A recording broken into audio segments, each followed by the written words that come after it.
अस्सलाम वालेकुम दोस्तों, मैं हूं आमिर अभी पर आप देख रहे हैं लाइफ विद आमिर। दोस्तों मेरी ये दो और प्रोडक्ट जो हैं आज अली एक्सप्रेस से मौसूल हो गई हैं।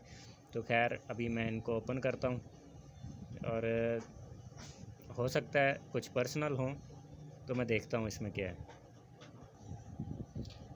जी तो दोस्तों ये दो प्रोडक्ट थी जिनमें मैंने ये 3 dpi के एंटीने मंगवाए थे। ये एक्चुअल में यही हैं वो 3 dpi के एंटीने जो 360 डिग्री 200 मीटर एरिया कवर करते हैं।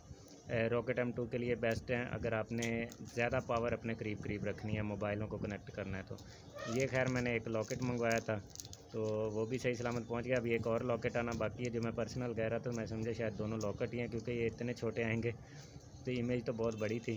खैर बहरहाल ये 3 dpi के वो दो एंटीने आ चुके हैं और साथ में ये भी आ चुकी है प्रोडक्ट। तो अली एक्सप्रेस से चीज़ें पहुंच रही हैं दोस्तों, कोरोना के अंदर भी पहुंच रही हैं। और ये अब मेरे ख्याल में 5वीं या 6ठी डाक है जो पहुंच चुकी है। तो आप भी मंगवा सकते हैं अगर आपको वहाँ पे सस्ती मिलें चीज़ें। अली एक्सप्रेस जो ऐप है उसका लिंक मैं नीचे डिस्क्रिप्शन में दे देता हूँ, वहाँ से आप डाउनलोड कर सकते हैं।